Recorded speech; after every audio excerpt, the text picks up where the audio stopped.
Aisyah kata ketika mana Nabi SAW sedang gering, sakit, Nabi nak meninggal dunia, Nabi sakit. Zakarat ba'du nisaihi kanisatan yuqalu laha Maria. Sebahagian daripada isteri Nabi bercerita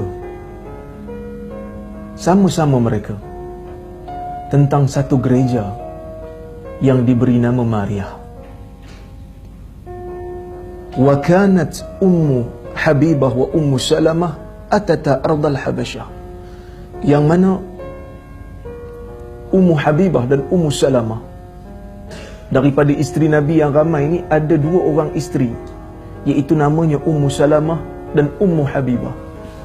Kedua-dua mereka ini pernah pergi ke satu bumi, iaitu Habasyah, Ethiopia, yang mana sebelum daripada hijrah daripada Mekah ke Madinah, orang Islam ini Nabi pernah perintahkan sebahagian daripada mereka yang diseksa oleh orang-orang Quraisy untuk berhijrah ke Habasyah. Idhabu ila ardil Habasyah fa inna biha malikan la yudlamu indahu ahad, kata Nabi. Pergilah kamu ke bumi Habasyah, bumi Ethiopia di Afrika, kerana di sana ada seorang raja yang mana tidak ada seorang pun yang duduk di bawah pemerintahan dia akan dizalimi. Dia ni beragama Kristian dan negara tu negara Kristian, tapi akhirnya raja tu masuk Islam dan Nabi salat jenazah atas dia. Cuma waktu tu dia Kristian. Ketika mana Ummu Salamah dan Ummu Habibah pergi ke bumi ni bumi Kristian. Jadi Ummu Salamah dengan Ummu Habibah ketika mana berhijrah ke Habasyah, dia tengok satu gereja nama dia Maria. Bila Nabi tengah sakit dan gering, dua orang ni bercerita dengan madu-madu dia yang lain tentang gereja ni. Kerana sifat orang perempuan ini, dia suka bercerita tentang benda yang cantik.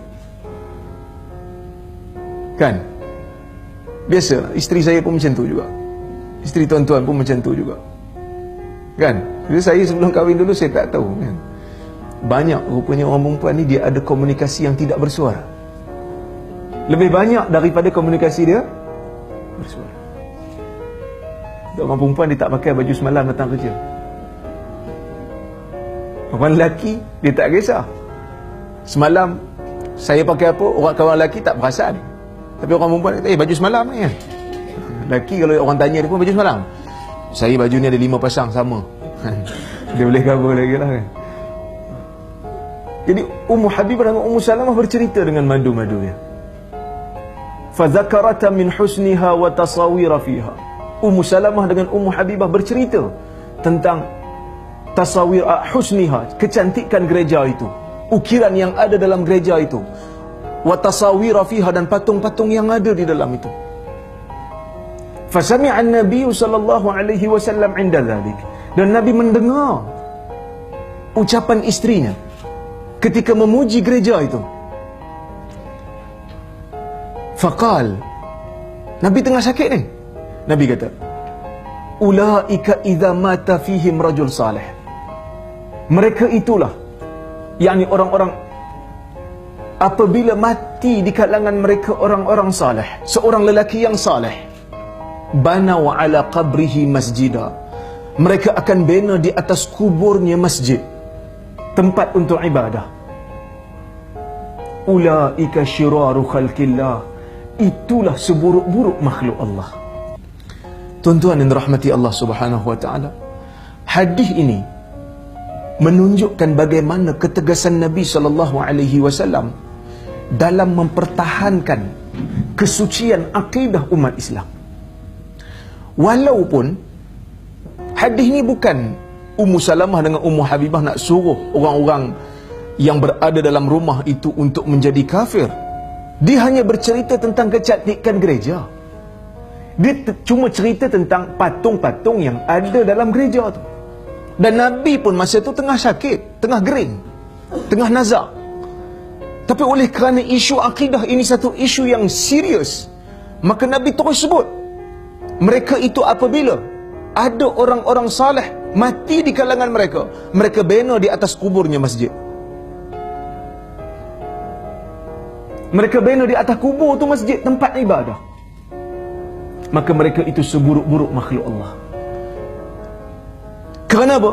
Kerana ajaran kufur di atas muka bumi ini bermula apabila orang-orang manusia-manusia di zaman Nabi Nuh alaihi salam membina patung. Apabila ada orang saleh meninggal, iaitu 5 orang, la tadharunna alihatakum wa la tadharunna wadda wa la suwa'a wa la yaghutha wa ya'uqa wa nasra. 5 orang ni, Yaghuth, Ya'uq dan Nasar dan yang lain-lain lagi,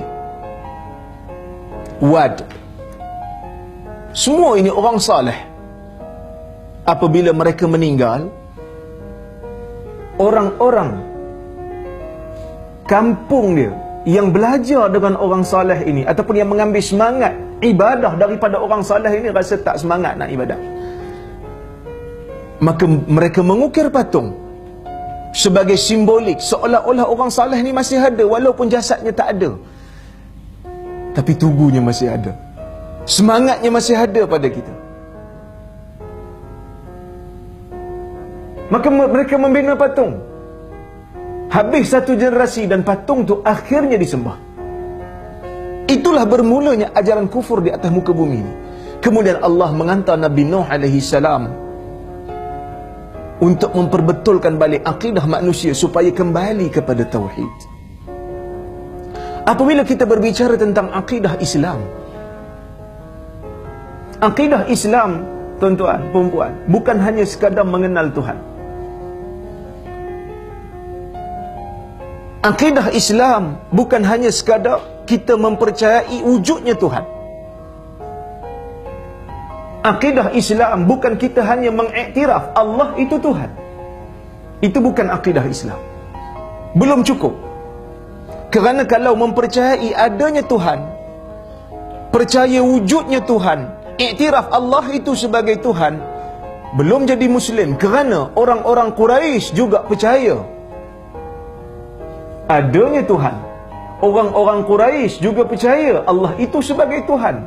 Bahkan orang Quraisy menyaksikan kekuasaan Tuhan dan kebesaran Tuhan ketika mana Tuhan menurunkan burung ababil, menghancurkan tentera, bala tentera Abraha al-Ashram. Tapi apa sebab? Apa kita kata punca yang menjadikan Allah utuskan Nabi Muhammad sallallahu alaihi wasallam untuk mengajar akidah kepada Quraisy? Kerana mereka bukan tidak percaya kepada Tuhan, kerana mereka syirik kepada Tuhan. Mereka iktiraf kebesaran Tuhan, mereka iktiraf kewujudan Tuhan, mereka iktiraf Allah sebagai Tuhan, tetapi dalam masa yang sama mereka juga mengiktiraf kuasa-kuasa lain yang berkongsi kuasa dengan Tuhan. Mereka iktiraf ada berhala yang diberikan kasih sayang, yang diberikan tawakal, sama seperti mana mereka memberikan kasih sayang dan tawakal kepada Tuhan. Sebab tu orang Quraisy, mereka berkorban. Tuan-tuan baca dalam suratul An'am, mereka juga korban kepada Allah. Hadza lillah wa hadza li syurakaina. Yang ni untuk Allah, korban yang kami lakukan. Tapi dalam masa yang sama, yang ni korban yang kami buat untuk berhala-berhala kami. Maka Islam amat rigid dalam isu ni. Islam satu agama yang berdiri di atas tauhid, mengesakan Allah. Sebab tu kita bila nak masuk Islam, kita mulakan syahadah kita dengan nafi. La ilaha illallah. Syahadah kita bukan asyhadu annallaha huwal ilah. Itu bukan syahadah Islam. Kalau kita tak nafi, seolah-olah kita mengiktiraf yang lain juga sebagai Tuhan. Kita tak kata saya menyaksikan Allah itu sebagai Tuhan. Itu bukan syahadah. Nak masuk Islam, dia mesti mengucapkan nafi dulu. Asyhadu an la ilaha illallah. Menafikan sebarang jenis Tuhan, sebarang jenis kuasa. Bersihkan dulu jiwa kita daripada sebarang pergantungan selain daripada Allah. Lepas tu baru kita katakan illallah, kecuali Allah, hanya Allah. Baru dinamakan dengan akidah Islam. Maka Islam sebagai agama yang berdiri di atas tauhid, dia tak nak umat dia ataupun penganut dia terjebak dengan syirik. Maka diharamkan semua pintu-pintu yang boleh membawa kepada syirik. Walaupun pintu tu boleh jadi bawa, boleh jadi tak bawa, tapi oleh kerana kebarangkalian untuk bawa kepada syirik itu besar, maka dia larang. Maka Islam mengharamkan, antara yang diharamkan kerana nak menjaga akidah manusia, Islam mengharamkan patung. Islam tak benarkan patung. Dalam hadis yang sahih, Nabi SAW bersabda, "Inna ashaddan nas azaban yaumal qiyamah al-musawwirun." Sesungguhnya orang yang paling akan dikenakan azab, yang pedih di hari kiamat nanti adalah orang-orang yang mengukir patung. Kerana patung inilah sumbernya. Membesarkan patung, menghormati lebih daripada had, lama-lama dia akan membawa kepada pengagungan dan akhirnya dia akan membawa kepada sembahan. Islam haramkan benda ni. Pintu ni, kerana pintu ni boleh bawa terus direct kepada syirik. Kecuali patung-patung untuk budak-budak, yang tu Islam berikan pengecualian. Kita duk beli anak kita mainan Ultraman kan, kita duk beli anak kita mainan Star Wars, tapi tu saya tengok yang Star Wars ni bukan budak-budak je, bapak budak pun main sekali kan. Kadang-kadang budak-budak tak boleh main, bapak budak main dulu. Dia tidak ada unsur pengagungan. Bila kita beli anak kita patung, belikan anak kita patung kan, kita beli kat anak kita bagi kat dia, nah patung sempena birthday, kita bagi patung kat dia kan. Kadang-kadang tak sampai 2 hari cabut dah kepala dia, kerana tidak ada unsur pengagungan terhadap patung tu. Sebab tu Islam benarkan. Dia beza, kalau kita beli patung, kita akan letak di tempat yang tinggi supaya anak-anak kita tak boleh reach.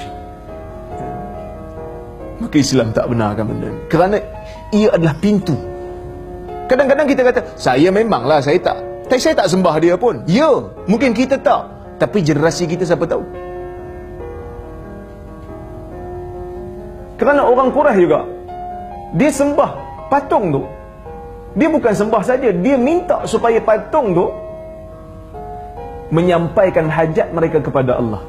Kerana orang Quraisy ni, dia doa kepada patung supaya patung tu sampai kepada Allah, menjadikan patung tu sebagai perantara. Kerana dia kata, aku bukan tak boleh doa direct, tapi aku ni banyak dosa, jadi aku kena minta kat batu sebab batu ni tak ada dosa. Semua ni disanggah oleh Islam. Islam kata kalau nak doa, direct terus kepada Allah, kerana Allah itu hampir kepada hamba-Nya. Kata orang Quraisy, ma na'buduhum illa liyuqarribuna ilallahi zulfa. Ketika mana Nabi larang orang Quraisy daripada menyembah berhala, mereka kata apa? Ma na'buduhum illa liyuqarribuna ilallahi zulfa.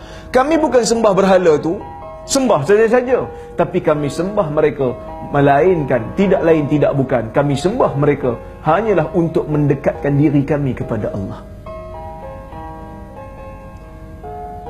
Dalam masa yang sama, mereka iktiraf keesaan Tuhan. Dari sudut Tuhan ini mencipta semua yang ada di atas muka bumi ini, tetapi dari sudut uluhiyahnya bermasalah. Dari sudut meletakkan Allah sebagai tempat untuk ibadah, mereka tersilap kerana memberikan kepada berhala.